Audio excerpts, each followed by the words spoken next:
তাদের শিল্পকর্ম দিয়ে এই অন্যায়ের বিরুদ্ধে প্রতিবাদ এবং জনজাগরণের কাজ সাধারণ মানুষ পর্যন্ত একে পৌঁছে দিচ্ছেন নিরন্তর।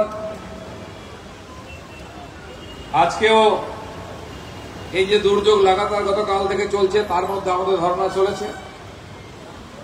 সারা পশ্চিমবঙ্গ ব্যাপী বিভিন্নভাবে আর্জি করে যে ঘটনা, তার প্রতিবাদ চলছে। এই আন্দোলন শুরু করেছেন জুনিয়র ডাক্তাররা, তারাই নেতৃত্ব দিচ্ছেন। আমরা রাজনৈতিক পার্টি হিসাবে সমাজের সঙ্গে আছি এবং নিরন্তর গ্রামগঞ্জ, বিডিও অফিস, থানা পর্যন্ত ঘেরাও, ডিএম অফিস ঘেরাও প্রোগ্রাম আমরা করেছি। এখানে আমাদের মঞ্চের সামনেই যেভাবে জল জমে আছে, এটা লন্ডন কি ভেনিস আমরা বুঝতে পারছি না। লোক যে দাঁড়িয়ে শুনবে সে উপায়ও নেই। কলকাতায় যদি অবস্থা হয় তাহলে দুদিনে সারা গ্রাম বাংলায় কি অবস্থা হয়েছে আমরা অনুমান করতে পারছি। সেই তাকে উপেক্ষা করে আমাদের অনেক কর্মী আজকে যোগ দিয়েছেন, নেতারাও এসছেন। সে লড়াই চলছে, চলবে, জাস্টিসের জন্য লড়াই। এই অপকর্ম বন্ধ হোক, বাংলায় শান্তি আসুক, মহামনের সম্মান সুরক্ষিত হোক, এটা আমরা চাই। তাই আমরা এই লড়াই করছি। আমরা দেখলাম মুখ্যমন্ত্রীর তরফ থেকে সিএস চিফ সেক্রেটারি ডেকেছিলেন ডাক্তারবাবুদের কথা বলার জন্য, তারা গেছিলেনও, কিন্তু দু একটি বিষয় একমত না হওয়ার জন্য সেদিন মিটিং হয়নি। মুখ্যমন্ত্রী বললেন আমি 2 ঘন্টা বসেছিলাম, জুনিয়র ডাক্তাররা বললেন আমরা বাইরে 3 ঘন্টা বসেছিলাম। কিন্তু কি এমন হয়ে গেল যে 2 ঘন্টা 3 ঘন্টা অপেক্ষা করার পরেও এত বড় সমস্যা নিয়ে আলোচনা হতে পারলো না? আর আজ কি এমন হয়ে গেল, মুখ্যমন্ত্রী অনাহত হয়ে সোজাসুজি চলে এলেন তাদের মঞ্চে? কিসের ঠেলা? আমরা জানি ঠেলায় পড়ে বিড়াল নাকি গাছে ওঠে, উনি তো সবে অবস্থান পর্যন্ত গেছেন। এবং তারপরে আমরা জানি না কি কথা হলো, কয়েক ঘন্টার মধ্যে সবাই মিলে মত পাল্টে আবার কালীঘাটেতে তার বাড়িতে গিয়ে বৈঠক করার সিদ্ধান্ত নিয়েছেন। আমরাও চাই সমস্যা সমাধান হোক, হসপিটালে ডাক্তারদের পরিষেবা শুরু হোক, মানুষের কষ্ট দুঃখ দূর হোক। কিন্তু যে জন্য এই আন্দোলন, এত তামঝাম, এত লক্ষ লক্ষ মানুষ রাস্তায় নেমেছেন, তার কি কোনো পরিবর্তন হবে? তার কি সুবিচার হবে? সেই ডাক্তার মেয়েটির হত্যা, অত্যাচার, তথা পশ্চিমবাংলার গ্রামে গঞ্জে যে মহিলাদের উপর অত্যাচার চলছে, খুন ধর্ষণ চলছে, প্রায় 50,000 পক্সো আইনে কেস হয়েছে, এই ধরনের সুমোটো কেস। সেই কেসের কি কোনো সমাধান হবে? প্রশাসনিক কোনো পরিবর্তন হবে কি? মুখ্যমন্ত্রীর কথা থেকে আমরা সেটা কোনো আশা পাইনি। হয়তো কিছু করে দেখাতে হবে নাকি?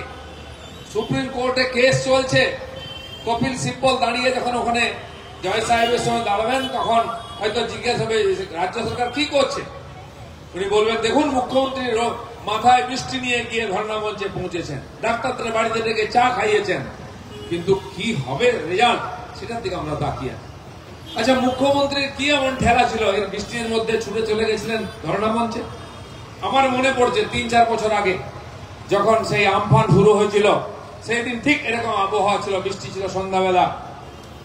সেই দিন এখানে পুলিশ ট্রেনিং স্কুলেতে পুলিশের লোকেরা আন্দোলন করছিলেন, মিছিল করছিলেন, কয়েকশো পুলিশ, কয়েক হাজার আইপিএস রাও ছিলেন।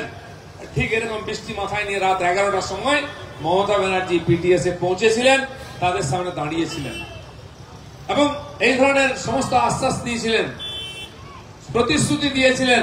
আমি জানি না পুলিশের বন্ধুরা বলতে পারবেন সেই প্রতিশ্রুতি রক্ষিত হয়েছে কিনা, কোনো সমাধান হয়েছে কিনা। আমার তো মনে হয় না, তাহলে পুলিশের দুরবস্থা হতো না। আজকেরও যে প্রতিশ্রুতি, মমতা ব্যানার্জির মতো মানুষ, যে লোক এলে দেখা করে না, যে প্রধানমন্ত্রীর সঙ্গে গৃহমন্ত্রীর সঙ্গে দেখা করে না, তাদেরকে অসম্মানজনক শব্দে আক্রমণ করেন, তিনি কি এমন পরিস্থিতি পড়েছে পৌঁছে গেছেন। আমার মনে আছে 2 বছর আগে প্রধানমন্ত্রী এসেছিলেন আমাদের এখানে, উড়িষ্যা যাচ্ছিলেন, তিনি খড়গপুরের কলাইকুণ্ডা এয়ারপোর্টে বসেছিলেন, মুখ্যমন্ত্রী দেখা করতে আসবেন বলে। উনি এসে দূর থেকে নমস্কার করে চলে গেলেন। চিফ সেক্রেটারি পর্যন্ত সামনে বসেনি, প্রধানমন্ত্রী বসেছিলেন, তার জন্য দেখা করেননি। এই যে দুর্বিনীত মহিলা, তিনি চলে গেলেন জুনিয়র ডাক্তারদের কাছে। খেলাটা বুঝতে পেরেছেন তো?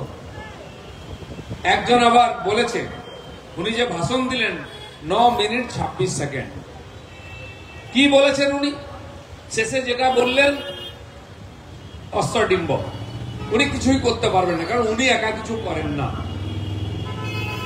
কিন্তু ওই ভাষণটার মধ্যে নাকি একজন অ্যানালাইসিস করেছেন 61 বার আমি আর আমার শব্দটা প্রয়োগ হয়েছে, 61 বার 9 মিনিটের মধ্যে। কিন্তু সিদ্ধান্ত কে নেবে? আমি কোন সিদ্ধান্ত নিই না। আপনি কি করেন তাহলে? ভাষণ দেন। লাইভ স্ট্রিমিং হবে কিনা এই নিয়ে সেদিনের বৈঠকটা হয়নি নবান্নতে। আজকে বোধহয় সেই কন্ডিশনটা নাই, কারণ সবাই ক্লান্ত হয়ে যাচ্ছেন।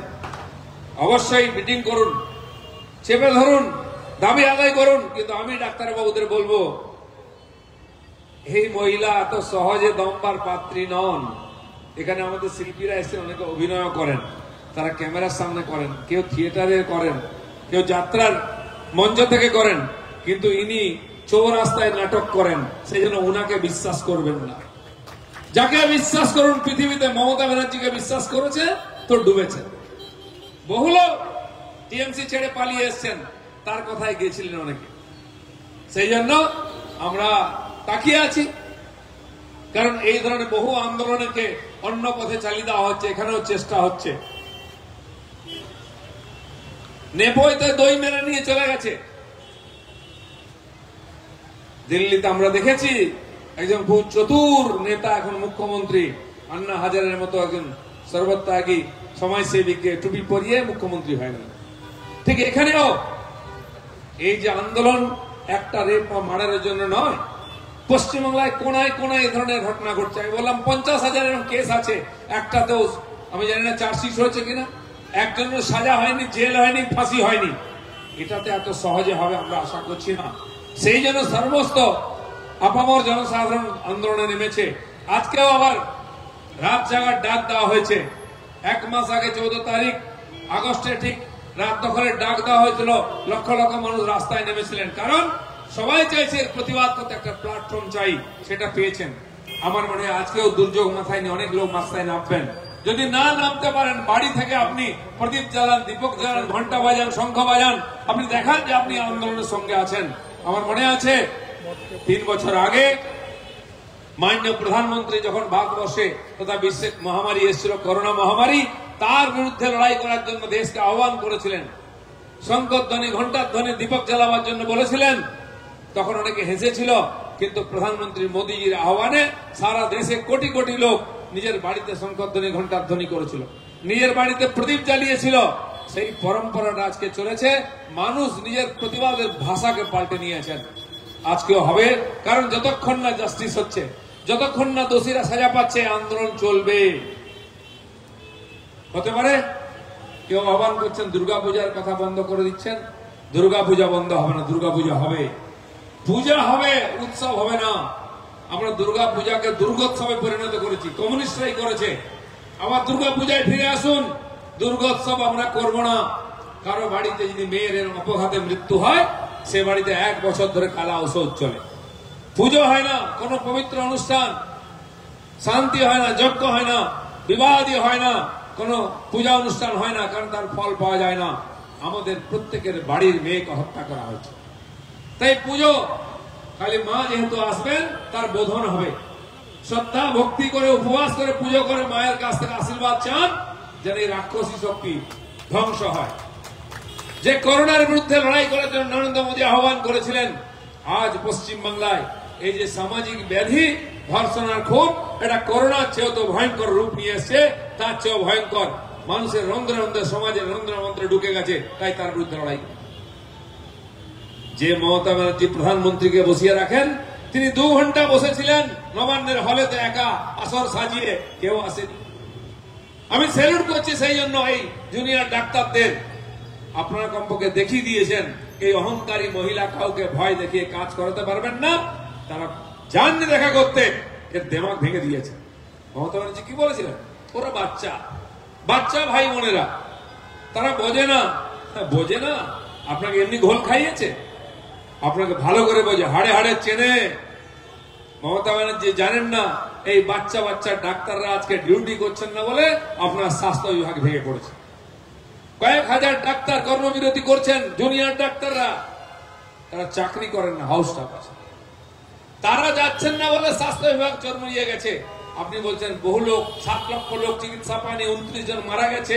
আপনার তথ্য, যদিও আমরা আপনার তথ্য কোনোদিন বিশ্বাস করি না। 29 জনকে 2 লাখ টাকা করে দিয়ে দিলেন। খয়রাতি করছেন কার টাকায়? কে চেয়েছে যে আমার ভাই মারা গেছে আমাকে 2 লাখ টাকা দিন? ওই মেয়েটিকে খুন করা হয়েছিল ধর্ষণ করে, আপনি তার দাম দিয়েছেন 10 লাখ টাকা। আর এরা যারা চিকিৎসা পায়নি, আপনি বলছেন তারা কোন হসপিটালে কবে এসেছিল, কোথায় মারা গেছে, সে তথ্য কারো কাছে নাই, তাদেরকে 2 লাখ টাকা দিচ্ছেন আপনি। কেন? প্রমাণ করার চেষ্টা করছেন এই জুনিয়র ডাক্তাররা ডিউটি করেননি বলে এই লোকগুলো মারা গেছে। তাদের ঘাড়ে দোষ চাপাচ্ছেন, আপনার অযোগ্যতার দায়টা ওদের ঘাড়ে চাপিয়ে দিচ্ছেন। তাই আপনি তাদের ঘড়ি ঘড়ি 2 লাখ টাকা দিয়ে দিলেন। আমার মনে আছে ডিমনিটাইজেশন, নোটবন্দি হয়েছিল যখন, আমরা টাকা নেওয়ার জন্য ব্যাংকের সামনে দাঁড়িয়েছিলাম, এখনো লোকে দাঁড়ায় এটিএম এ লাইন পড়ে। তখন বলেছিলেন কেন লাইনে দাঁড়াচ্ছেন? আপনার টাকা নেওয়ার জন্য। আমার টাকা বলে তো লাইন দাঁড়িয়েছে। বলেছিলেন 100 জন নাকি লাইনে দাঁড়িয়ে মারা গেছে। তার বিরুদ্ধে বিধানসভায় নিন্দা প্রস্তাব এনেছিলেন উনি, এটা অন্যায় হয়েছে। এই নোংরা রাজনীতি, এই ড্রামা আমরা অনেকদিন দেখে আসছি। আর আপনি এই ছাড়া কিছু করতে জানেন না। আপনি স্লোগান দেন এগিয়ে বাংলা, এগিয়ে বাংলা। কিসে এগিয়ে বাংলা? সেটা আমার সামনে হাঁটু জল জমে আছে কলকাতার রাজপথে দেখতে পাচ্ছি। খুন ধর্ষণে এগিয়ে বাংলা, দুর্নীতি লুটপাটে এগিয়ে বাংলা, কাটবানি সিন্ডিকেটে এগিয়ে বাংলা। এগিয়ে এগিয়ে যান শব্দ কি মানে হয় আমার মনে পড়ে, যখন বাসে করে আমরা ঝুলতে ঝুলতে যেতাম ভিড় বাসের মতো, সবাই সামনে সিট গেট দিয়ে ওঠে আর দিয়ে জাম করে দেয়। কন্ডাক্টর একটা কথা বলতো, দাদা এগিয়ে যান, এগিয়ে যান। একজন বলছে এগোবো কোথায়? পেছন দিকে এগিয়ে যান, পেছন দিকে এগিয়ে যান। আজ মমতা ব্যানার্জি পশ্চিমবঙ্গকে পেছন দিকে এগিয়ে নিয়ে যাচ্ছেন, সব দিক দিয়ে পেছন দিকে এগিয়ে নিয়ে যাচ্ছেন। এই যে এগিয়ে যাওয়ার আপনার যে নীতি, আপনি এই যে ঘটনা ঘটেছে এই ঘটনায় এগিয়ে যাচ্ছে। দুষ্কৃতকারীরা, হারমাদরা, তারা দাপিয়ে বেড়াচ্ছে। আপনি বলছেন ডিউটিতে আসুন, ডিউটিতে নিশ্চয়ই যাবে ডাক্তাররা। আবার রাত্রের বেলা ডিউটি করবে 36 ঘন্টা দিন রাত। যারা মহিলা ডাক্তাররা আছেন, লেডি ডাক্তাররা, তারাও ডিউটি করবেন। আবার রাত্রেবেলা যে হারমাদরা এই ঘটনা ঘটিয়েছে তারা ধরা পড়েনি, তারা চিহ্নিত হয়নি, তারা সাজা পায়নি, তারা আছে, আপনি তাদের প্রোটেকশন দিয়েছেন। তারা যে আবার কোন তিলোত্তমার সঙ্গে এই ঘটনা ঘটবে না, আবার কোন মায়ের কোল খালি হবে না, আবার একজন ডাক্তার শহীদ হবে না, কিসের গ্যারান্টি আছে? আপনি গ্যারান্টি দিয়েছেন, উনি সে গ্যারান্টি দিচ্ছেন না। উনি সুরক্ষার গ্যারান্টি দিচ্ছেন না, কাজের নিশ্চিত সীমার গ্যারান্টি দিচ্ছেন না। যে 5-6 দফা দাবি এই জুনিয়র ডাক্তাররা পাঠিয়েছিলেন মমতা ব্যানার্জির কাছে, যেটা নিয়ে আলোচনা হওয়ার কথা, সেখানে ডাক্তারদের কোনো ব্যক্তিগত স্বার্থের কথা নেই যে প্রমোশন দিতে হবে, চাকরি দিতে হবে, ডিএ দিতে হবে, কোথাও লেখা নেই। এবং একটাও জুডিশিয়াল ম্যাটার নেই ওখানে। মমতা ব্যানার্জি কি বলছেন? সাব জুডিশিয়াল ম্যাটার, কথাবার্তা বলা যাবে না, আলোচনা করা যাবে না। আপনারা দেখুন, আমার কাছে লিস্ট আছে, তার মধ্যে একটাও সাব জুডিস ম্যাটার নাই। তারা স্বাস্থ্য বিভাগে দুর্নীতি মুক্ত করতে চাইছেন, কোথায় সাব জুডিস আছে? তারা নিজেদের সুরক্ষা চেয়েছেন, কোথায় সাব জুডিস আছে? এই ধরনের 6টা জিনিস আছে যেটা পশ্চিমবাংলার স্বাস্থ্য ব্যবস্থাকে ঠিক করা, দুর্নীতি মুক্ত করা, এগুলো বলেছেন। এবং সমস্ত রোগী সহায়তার যে সমিতি আছে সেগুলো ভেঙে দিতে বলেছেন। তার মধ্যে কোথায় ব্যক্তি স্বার্থ আছে, কোথায় সাব জুডিস ম্যাটার আছে? আপনি গিয়ে ধর্ণা মঞ্চে ভাষণ দিলেন, আমরা লাইভ দেখলাম টিভিতে, তাতে কোনো অসুবিধা নেই। যদি কেউ প্রশ্ন করে আপনাকে লাইভ, আপনার কাছে উত্তর নেই তাই ভয় পাচ্ছেন, সেখানে লাইভ করা চলবে। আমি অবাক হয়ে গেলাম, তিনি ওখানে দাঁড়িয়ে ঘোষণা করছেন আমি আর্জি করে রোগী সহায়তা সমিতি বন্ধ করে ভেঙে দিলাম, ওই হসপিটাল ভেঙে। আরে আপনি কখন গড়েন আর কখন ভাঙেন সেটা আপনিই জানেন, আমরা কিছুই জানতে পারি না। কখন ভেঙে দিলেন, কখন গড়লেন, কাদের নিয়ে? আমি ব্যক্তিগত আমার অভিজ্ঞতা বলতে পারি। আমি 16 সালে খড়গপুরে এমএলএ জিতলাম। জেতার পরে ওখানকার মহকুমা হাসপাতালের মাননীয় সুপার আমাকে একদিন ফোন করলেন, চিঠি দিলেন একটা, যে আপনি আমাদের এই হসপিটালের রোগী সহায়তা সমিতির চেয়ারম্যান হয়েছেন।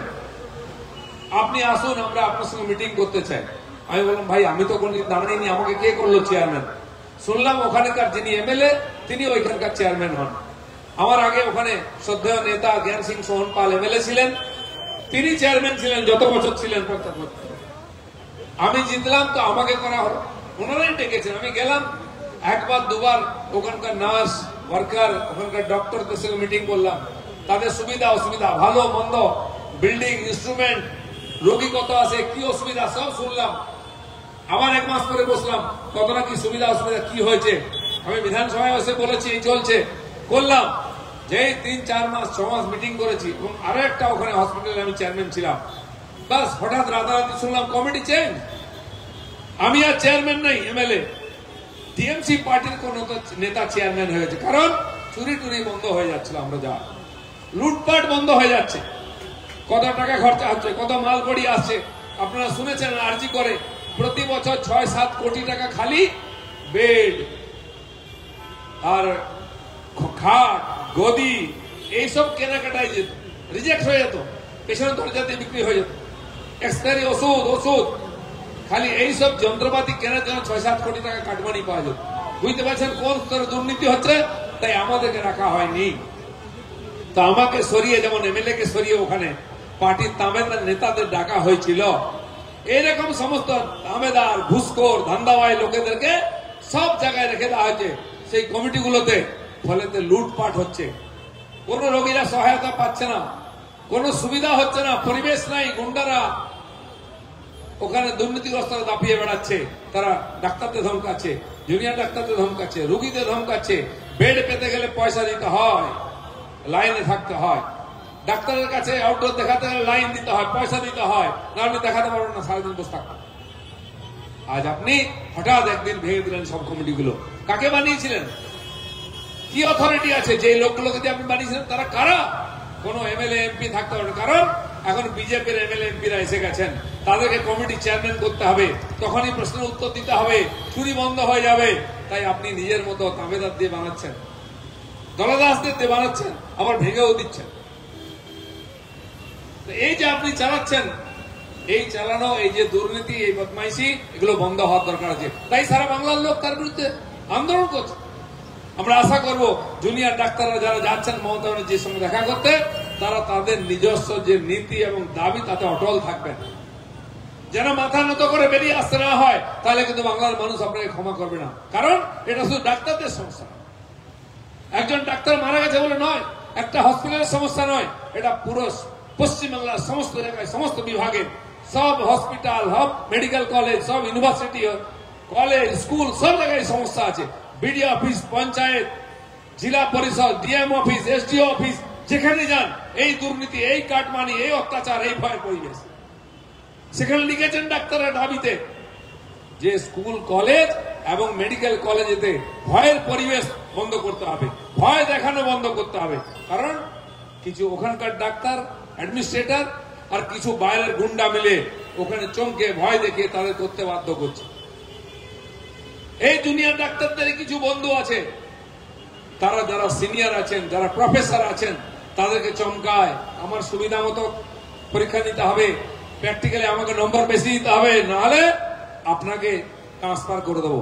একজন ছাত্র একজন প্রফেসরকে চমকাচ্ছে, যদি না কথা শুনেছেন আপনাকে ট্রান্সফার করে দেবো। কারা চালাচ্ছে? কারণ কি? তারা সন্দীপ ঘোষের খুব পাশের লোক, তারা অমুকের পাশের লোক, তারা নেতাদের কালীঘাটের কাছের লোক, তাই সবাইকে চমকাতে হবে। উনি বলছেন আমার কেউ নয়, আমাদের পার্টির কেউ নয় যারা এইসব করে বেড়াচ্ছে।